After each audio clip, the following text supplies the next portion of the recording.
Now we're going to practice some articulation, which is very important. So we have talked about the g and the d.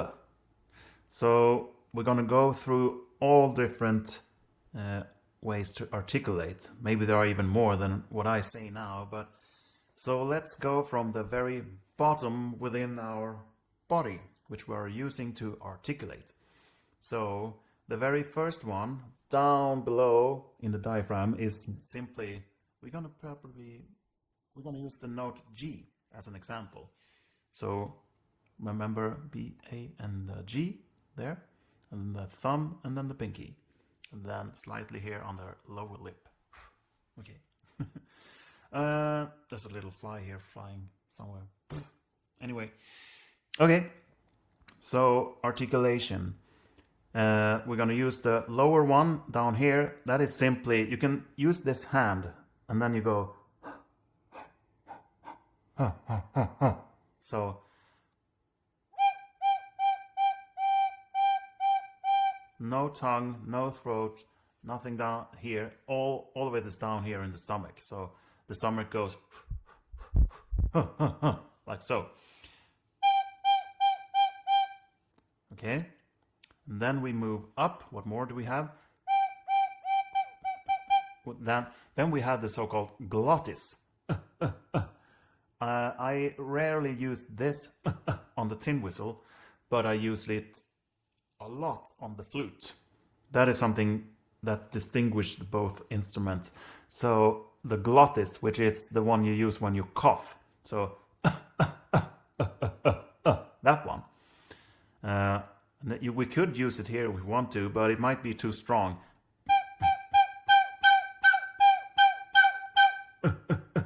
So practice just doing that on in the whistle.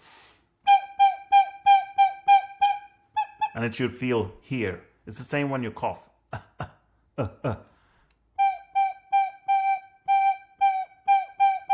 Okay? And then what more? I guess the next one could be, I'm going upward, so that could be the R. I rarely use it. It could be used as a fun little effect you could do, or special effect. So that's the R in the back.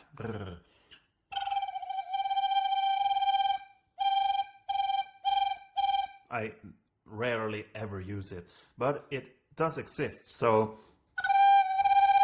maybe somewhere if I'm gonna do like this, but maybe it happens in one tune that it could fit somewhere perhaps, but it's good to know that it does exist, but I rarely ever use it. So okay, then we have the one we talked about already, which is the g, and this one is the g. That's a very soft articulation. You could say the g and the d. G, d. D.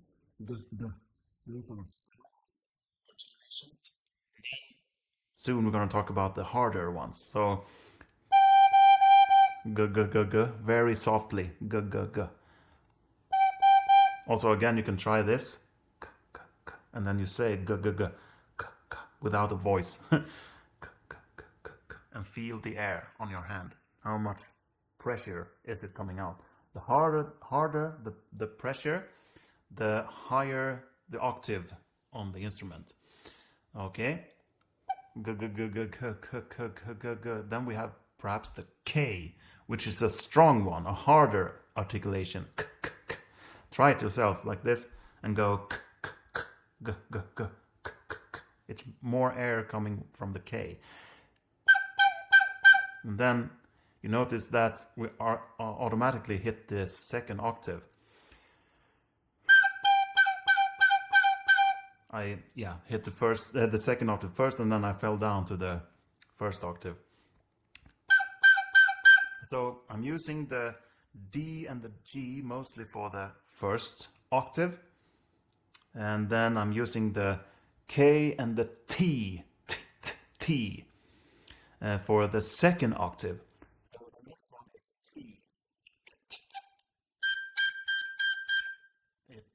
is the strongest one, so that's why we end up in the second octave, and that is also how we get to the second octave. So a practice you could do now is to play the T, T, T and the G, G, G. So T on the top and G, G, G, G in the bottom. So we go G, G, G first. Okay, and then we do T.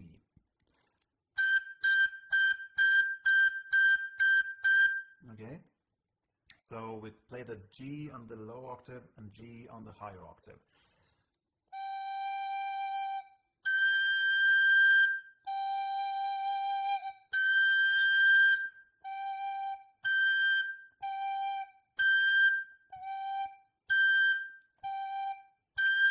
Okay, sounds like a big truck moving backwards or something. Okay, so that was it. No, there is one more, which I also rarely ever use, but it does exist. So remember the R we did, the R in the back. We could do the R, the R in the front, using the tongue, flutter tongue.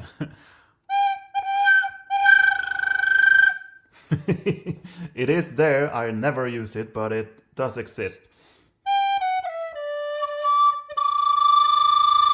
Yeah, we automatically end up in the second octave. That is just a fun special effect as well.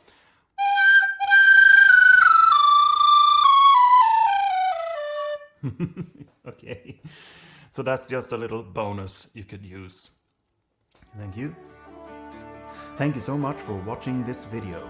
And this was a sneak peek of what's available on my website, tunesandtools.com. So please visit that site and you can create an account. It's free, and you can also try the premium for 14 days for free. So I'll see you there on tunesandtools.com. Thank you.